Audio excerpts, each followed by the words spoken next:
When one thinks of Rome, the first image that comes to mind is probably the monumental architecture, marble columns, and beautiful white sculpture. While to our modern eyes, these are all works of art, to the Roman, this art functioned as a messenger. Where the Roman emperors especially were famous for commissioning art that today we might find borderline narcissistic. And in this video, we will be taking a look at a few of the works of art that in particular really exemplify the ways in which Rome's rulers used art as a tool for control, power, and its propagandistic purposes. Portraits of the emperor serve the highly important function in imperial propaganda of presenting the ruler to the public and of projecting the personality with which he wished to be perceived.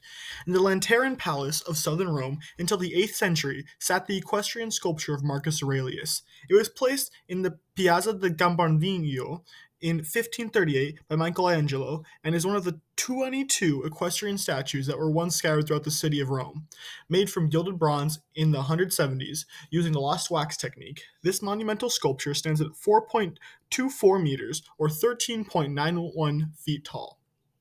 It was common practice for portraiture of high-ranking Romans to be commissioned all throughout their life, giving us an accurate view of these figures as they aged. Marcus Aurelius had four widely accepted types of portraiture, and this sculpture is considered to be the third created, which was the most important when he became emperor in 161 CE. This shows him as a slightly aged man, with a thick beard and full head of hair, and distinctive lips and eyelids.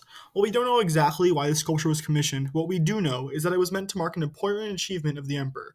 Aurelius wears a senatorial ring on his left hand. Paired with senatorial boots and civic garb, it is clear that he wants us to see him as a statesman, a man who supports democracy, ironic for an emperor.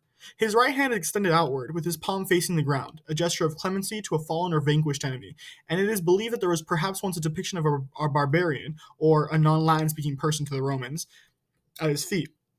This could mean that the statue is a commemoration of Marcus Aurelius' defeat of the Germanic tribes in 167. To the Roman viewer, Aurelius aimed to paint himself as powerful and a vanquisher of enemies, while also being a civil and distinguished man. So high and mighty is Aurelius that he can defeat his enemies while being a civilized man of democracy.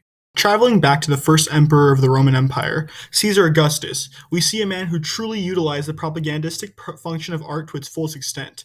The Ara Pacis Augustae, in English, the Altar of Augustan Peace, was approved by the Senate on July 4th, 13 BCE, and finished and dedicated to the emperor on January 30th, 9 BCE, placed on the campus Martius, or Field of Mars, an area of level ground between Rome and the Tiber River, which Augustus turned into an exhibition of monuments dedicated to him.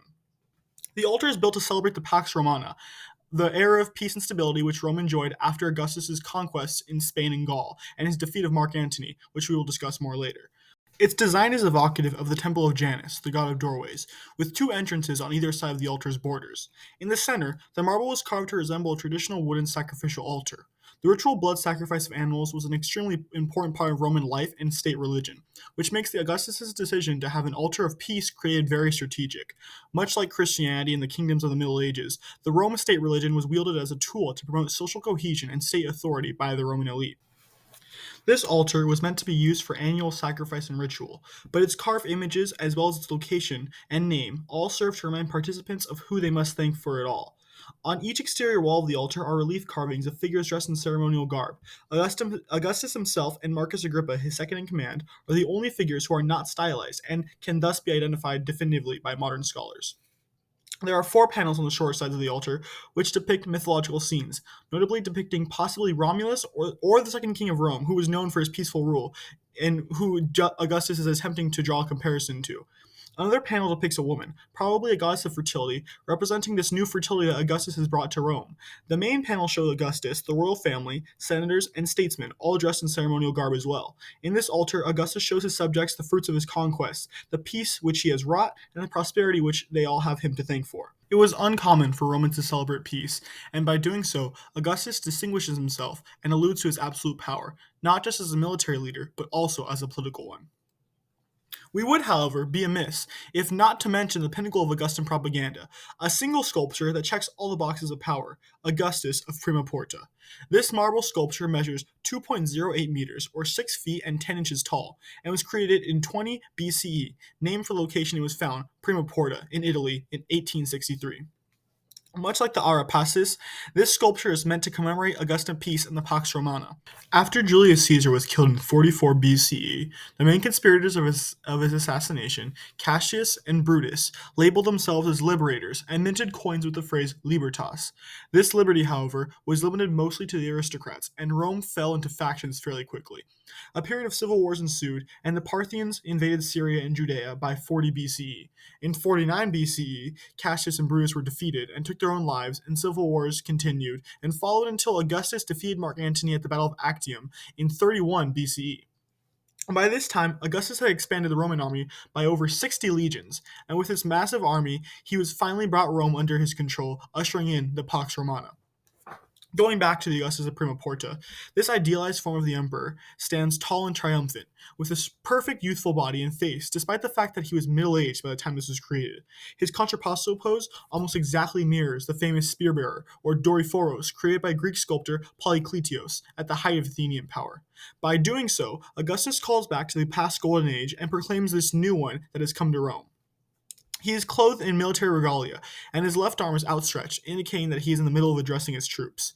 This subtle body language paints Augustus as a strong military leader. He has welcomed a new age for Rome, and its mighty armies fall under his command. At his feet, Cupid, the Roman god of love, sits atop a dolphin, and of course, there's a message within both of them. Cupid is symbolic of Augustus's connection to the gods. In fact, he's literally implying here that he is divine. Cupid is a son of Venus, and Julius Caesar, the adoptive father of Augustus, formerly known as Octavian, claimed to be descended from Venus. Augustus is saying here that Cupid is to Venus as he is to Julius, the son of divinity. The dolphin is in reference to the Battle of Actium. As mentioned earlier, this is a naval battle wherein Augustus, then Octavian, defeated Mark Antony, ending the Roman Republic and creating the new Roman Empire. Perhaps the most interesting part of this sculpture, and the part with the most to say, is Augustus's breastplate, or kurios. In the center, there are two figures, a Roman and a Parthian, with their respective armies behind them, in reference to a diplomatic victory when Augustus negotiated the return of the Roman standard from the Parthian army, which they had claimed during their invasion of Roman territories. Along the side of the breastplate are the female personifications of nations Augustus had conquered as he expanded his empire, another testament to his military strength. The very top of the breastplate features the sky and sun gods, Caelus and Sol, respectively, and their positions at the top function as reminders that because of Augustus, their sun will always shine on the Roman Empire.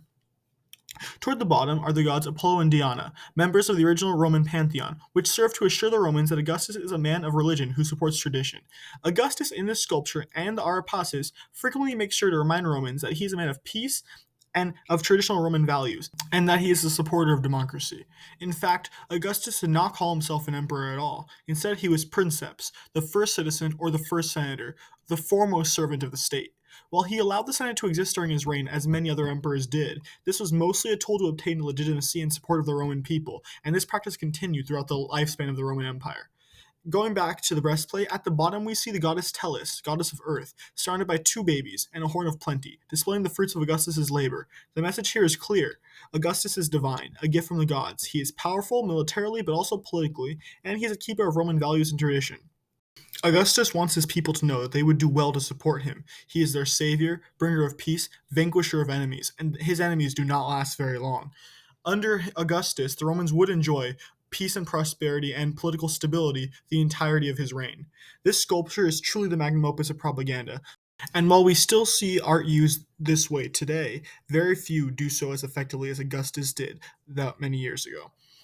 Roman art is and has always been admired by many, and even today we see its influences in our architecture, in our movies, and in our own propaganda. Imperial portraits were commonplace for the Romans, but not all were created equal, and some, such as Augustus, did more with the medium than others. All had a story to tell, however, and all, in one way or another, glorified the emperor. All were also effective in their language that even as modern viewers, an audience whom it was never intended for, we can still gaze upon these statues and feel the power that the men they depicted must have wielded.